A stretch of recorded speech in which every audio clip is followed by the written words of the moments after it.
Okay, it is 1:21 and the Electric Utility Board is reconvening into open session.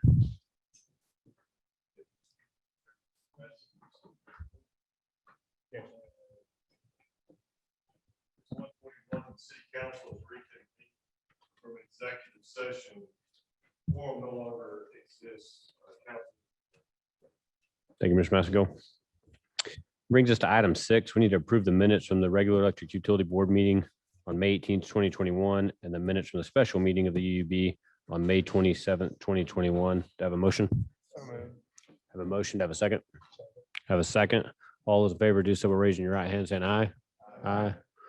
Opposed by the same. Motion carries. Item 7. Mr. McCullough.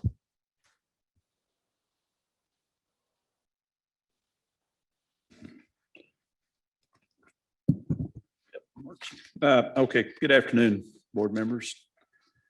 The written report is, I hope you have a copy of that in front of you. I guess I will just hit a few highlights.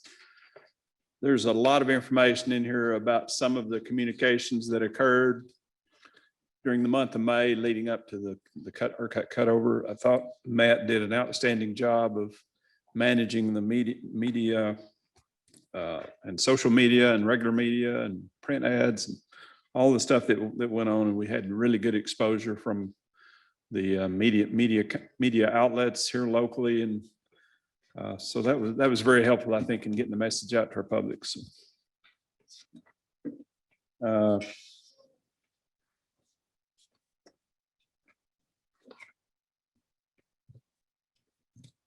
and just one example of that is on page 34. There was editorial in the Lubbock Avalanche Journal. I hope y'all saw that. If not, you need to look it up. And it was it's mentioned there on page 34 of the report. Very complimentary of the effort. We don't get many of those from the Avalanche Journal, so that was nice to see.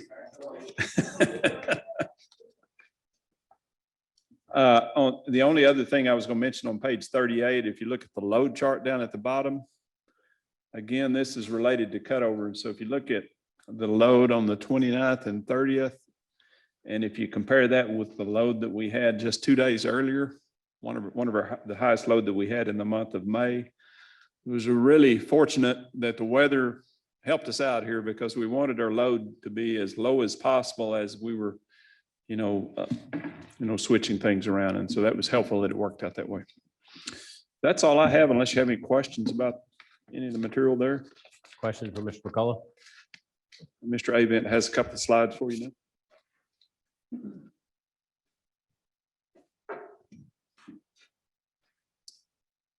Good afternoon, board. Afternoon. So we'll walk through this pretty quick. It'll be probably as brief as David's.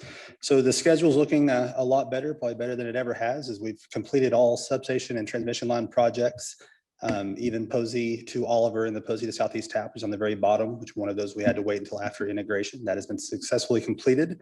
So all of the transmission projects are in the closeout phase, except for a few of the T lines. We're doing some right-of-way restoration, but we're going to go ahead and start buttoning up those projects in parallel with that restoration. So starting on the wind down process. We'll step to a few of the issues that we're currently tracking. Primarily, this is all around EPS meters. So the very first one is on Holly. So as y'all remember from last month, we were reporting that one of the combo units for Holly had failed test twice. It did successfully pass the test last week on the 10th. They were expediting that here to Lubbock. We're hoping to have it by Friday. They're saying no later than 6/21, which is Monday.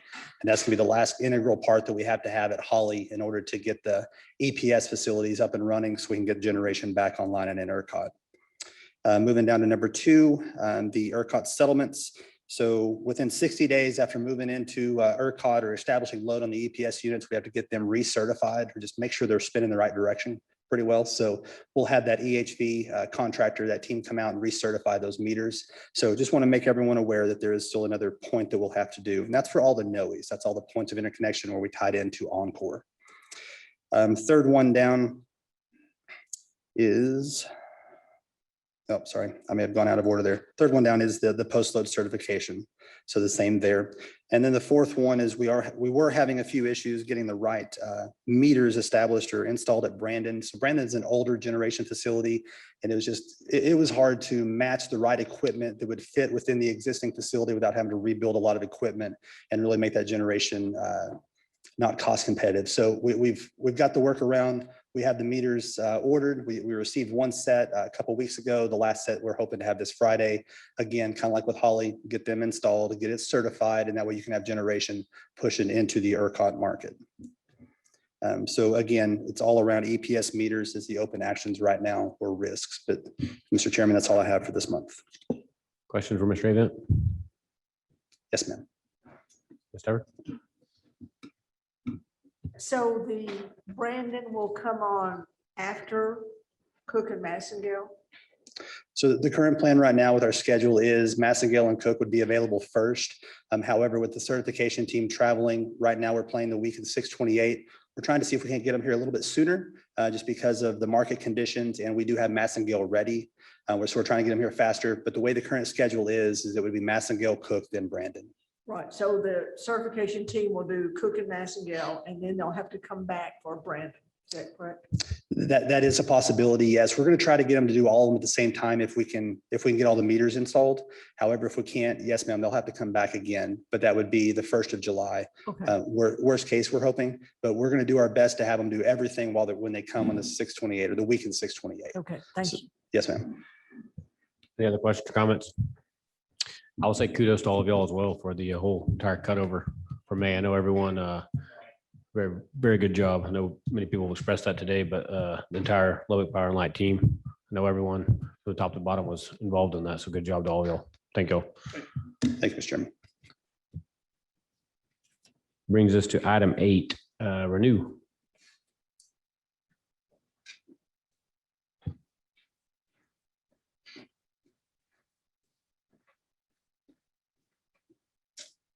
Hello there. Good afternoon, everyone. I hope everyone's doing well today. Let me take you through what all the fun stuff that we did in month of April. We'll start off as usual with our balance sheet.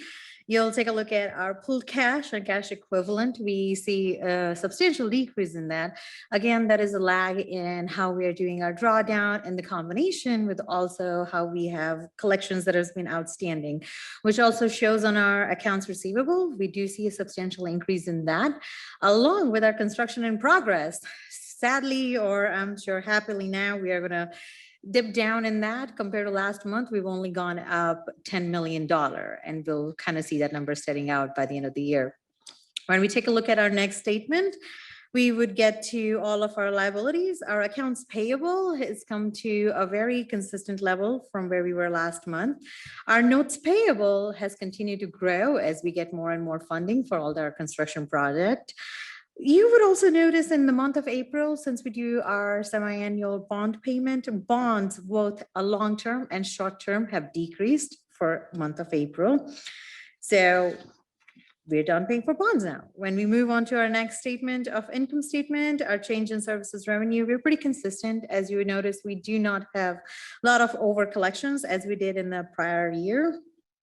Our operating expenses are also pretty consistent with a substantial increase of our purchase of fuel and power costs. There are only smaller increases on all the other services and charges. Our miscellaneous and our transfer in has been caught up by the city. So we are at a very consistent level of where we were last year.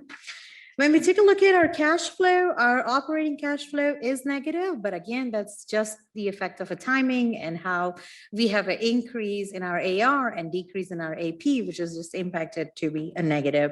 With the cash flow in our financing activity, as we made the payment on our bonds, we do have a negative cash flow this month, and investing activity is just a movement of money. We moved from restricted to unrestricted. So that's all we did this month. Any questions for me? Questions? Mr. Taylor?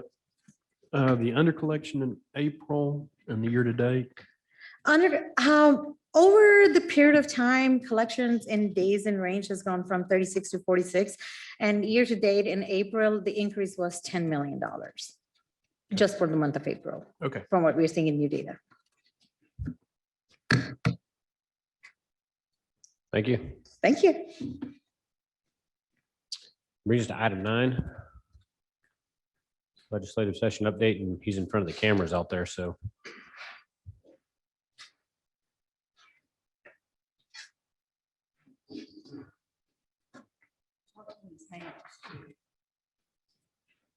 I have to skip that and come back.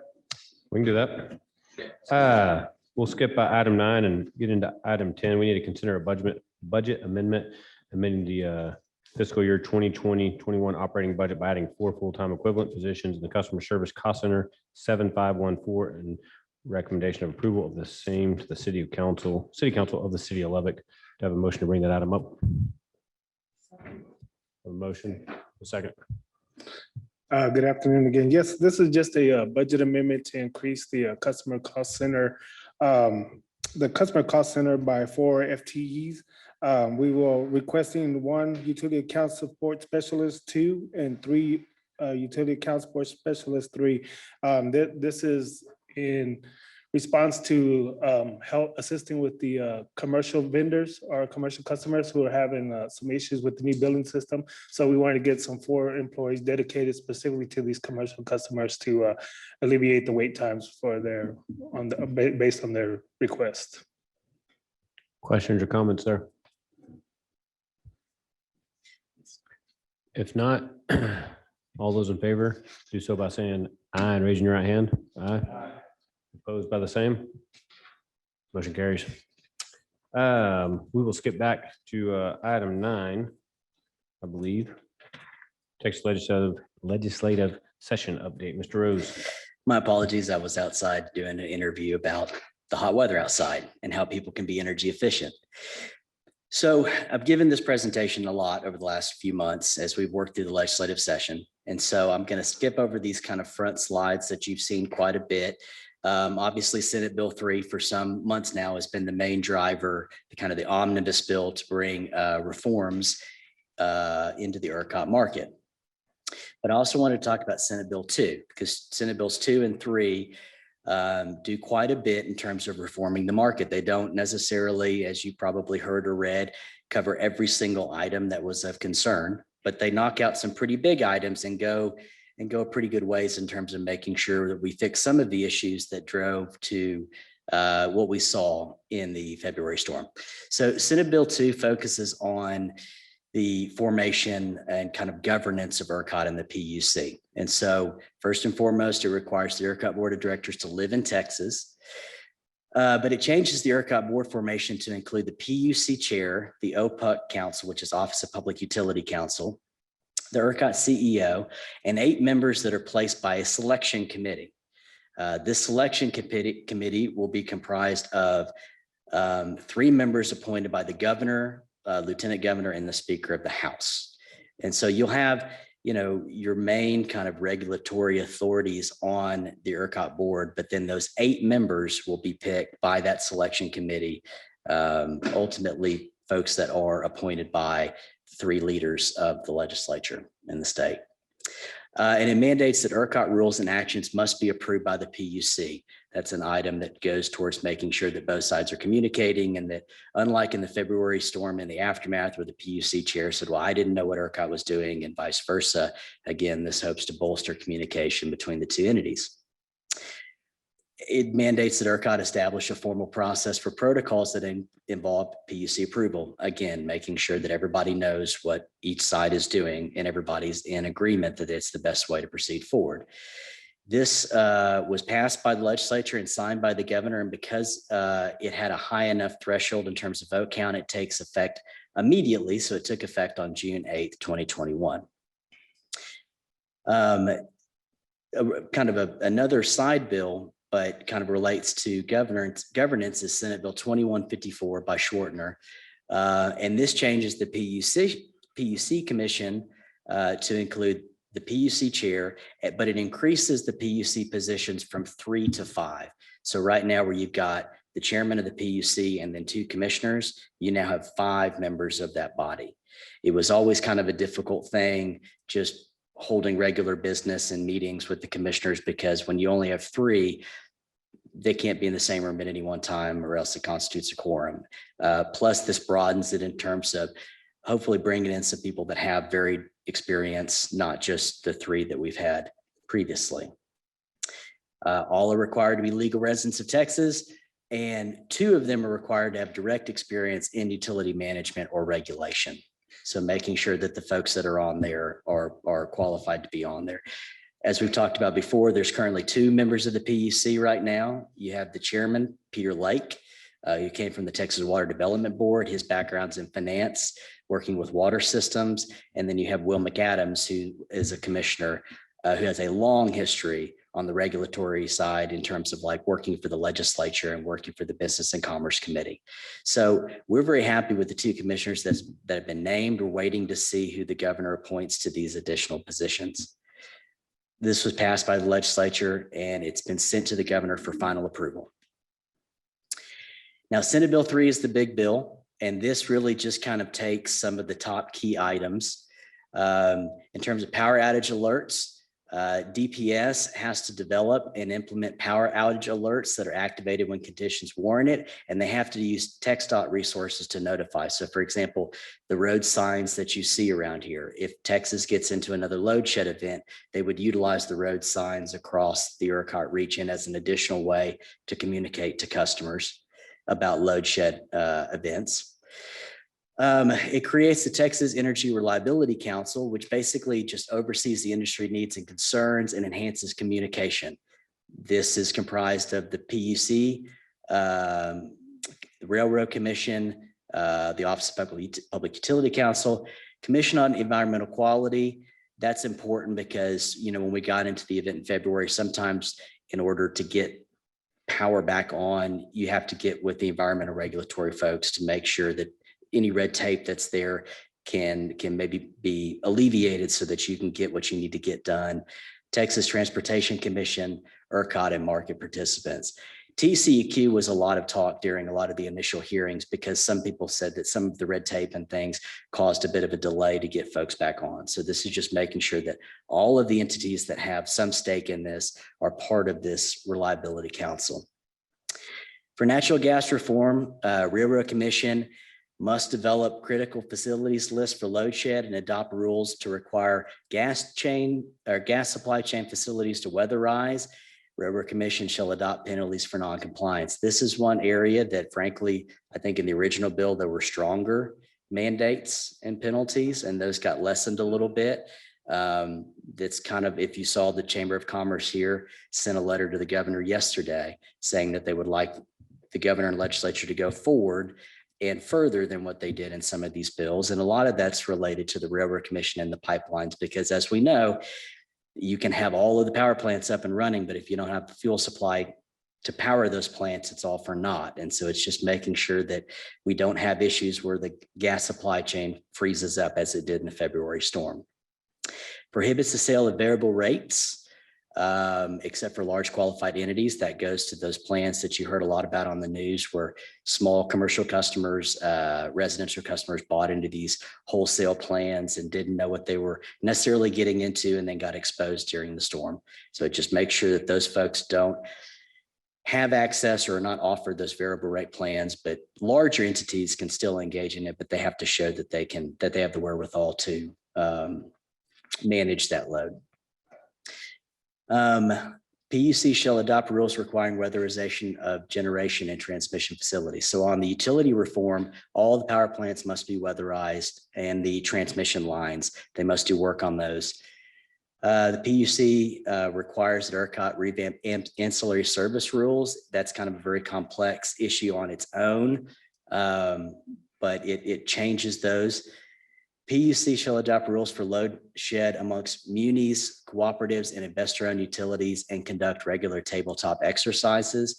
This again is trying to get at making sure that all of the different entities that would be required to shed load are at the table and are communicating so that you don't put too big of a burden, like Austin had a little bit of an overburden with what they were asked to do. Hopefully going through these exercises, everybody knows what they're required to do and know that they can responsibly do it and not get into an issue should they have to. Emergency pricing rules and procedures. Again, that goes to that $9,000 cap that we heard so much about. And then it forms the Texas Electricity Supply Chain Security and Mapping Committee that's tasked with fully mapping and monitoring the state's electric supply chain within ERCOT. So this, I think this bill was somewhere in the neighborhood of about 55 pages. So this is obviously a very high level review of it. But looking at the event that happened in February, we're pleased that there's the weatherization component. We're pleased that they brought the Railroad Commission in, although we'd like to see probably further action on that since they're a critical player in this. But overall, the communication mandates and forming the new reliability council should help so that everybody's at the table and knows exactly what's required of them in preventative measures like what we're taking with the planned rotating outages in February. This one signed by the governor, and just like SB 2 had a high enough threshold that it takes effect immediately. So June 8th. House Bill 4492 is a securitization bill, and just very simply, it establishes a low interest loan program administered by the Comptroller of Public Accounts for utilities who short pay during the February event. So it's taking that amount that short pays and giving them a mechanism to pay that off so the generators get paid off so the market stabilizes. But specifically for us, it does contain that language that we've talked about before, which says that an entity like LP&L that enters the market on or after May 29th of this year shall not be subjected to uplift costs from an event that happened prior to our joining. So this was really looking at, you know, in the ERCOT rules, we feel like there's an argument that we wouldn't be subjected to that default, but this was kind of a belt and suspenders to make sure that we got it included in this legislation that if at all costs, we're not included in that uplift since we were not participants at that point in time. Just have to take a moment to thank Senator Perry and his staff because worked very closely with them. He carried this language and is a primary reason why it's included in the legislation because he knew the importance that it had for Lubbock citizens going forward in terms of cost and just a general fairness in terms of what our ratepayers will be subjected to. This was passed by the legislature. It's been sent to the governor for final approval, although it hasn't had his signature yet. It's anticipated that he will sign it or that it will go into law. One other item that I bring up is just, as we've talked about before, the Berkshire Hathaway plan. And this was the Warren Buffett plan to create a strategic reserve of power plants with a 7-day supply on site that could be struck in the event of an emergency, about a 10,000 megawatt plan. Their estimate was this was going to be somewhere in the neighborhood of $8 to $8.5 billion to do this. And their calculation was that it would have been funded by a line item on every single ratepayer's bill. And for your average ratepayer, it would have increased their cost by about $2 a month. This did not pass. So there was obviously a lot of controversy about, does this fundamentally change the market structure or not? Even though it's not a capacity market, does this kind of take a step in that direction? So there's a lot of controversy around it. It ultimately did not pass, but I don't know that the idea has gone away. And as we look into the summer special sessions that may be called, we'll be watching closely to see if this is included on these items. If I remember correctly, the lieutenant governor was a big proponent of this. And so you may see some pressure to include this on a special call for a special session by the governor to at least talk about the concept of a strategic reserve, but we don't know yet if it will be included. But I just mention it because it could be an important development that comes in the coming months. So that's a very high level overview of the legislation that was passed. Obviously, there are a lot of other cybersecurity, eminent domain, and those types of things that were passed or general governance things. But for the sake of ERCOT reform, those are really the main items that were passed. So any questions, I'd be happy to answer. Questions for Mr. Rose? Matt, was there a deadline given for the weatherization when those companies had to have their facilities weatherized? Well, because it takes effect immediately, they have to basically immediately begin that process. I don't know if that work's going to be fully concluded by this next winter season, but having it immediately effective at least gets them working on it. And there's a 6-month deadline on rulemaking that the VU seeks a lot of weatherization standards to be established by the PUC and the Railroad Commission respectively. And there's a 6-month timeline for those rules to be instituted. So we'll know a lot more coming towards the end of that 6-month timeline. And so many of these items, especially in Senate Bill 2, it codifies them, it puts them in statute as mandates, but so many of the details are going to be hashed out in agency rulemakings. So we'll be watching those rulemakings very closely because that basically is the rules of the road based off the legislation that was passed. So as Jenny said, over the next 6 months, they'll be doing a lot of rulemaking procedures to flesh this out so that we know exactly how this impacts ratepayers and utilities alike, and the mandates that go along with it and the penalties for non-compliance. Other questions or comments? Thank you, Mr. Rose. Brings us to item 11, consider a resolution authorizing the Director of Utilities or his designee to execute that certain second amendment to Kubra Enterprises Services Agreement by and between the City of Lubbock, acting by and through Lubbock Power and Light and Kubra regarding certain professional services relating to building matters and ratification of certain services performed. Do I have a motion to bring that up? A motion to a second. Good afternoon. So in addition to the budget amendment that Joe brought earlier, I'd also like to ask for an amendment to the Kubra agreement. There's 2 parts to it. The first is shown in Exhibit 3, which is the extension for the work that was done due to the delay in the CIS go live. The other part that I'd like to talk about today is Extension 2, and what that contains is the Day 2 items. These are the items that we set aside post go live that we knew that we were going to do after the fact. The first is some additional detailed bill print customizations for our large commercial customers with net metering. The second is a bill print customization that will allow for premise-based subtotals on customers' accounts that have more than one premise. And this again is something that the customers have really been asking for, those that especially have had more than one premise on their bill with the new system. And the last is the addition of our ability to accept American Express as a form of payment. Any questions? Questions? Why are we including American Express now? It was another form of payment that customers had been requesting to use. So in addition to Visa, MasterCard, and Discover, they wanted American Express as well. Okay, are the processing fees higher? The processing fees are the same. Okay. And there's no cost to us to get this implemented. Okay. Any other questions or comments? Not, all those in favor do so by raising your right hand, saying aye. Aye. Opposed by the same. Carries 9-0. Brings us to our consent agenda, which is items 12 through 14. Entertain a motion to approve those. A motion in a second. Second, all in favor do so by raising your right hand, saying aye. Aye. Opposed by the same. Carries 9-0. Meeting is adjourned. Thank you all.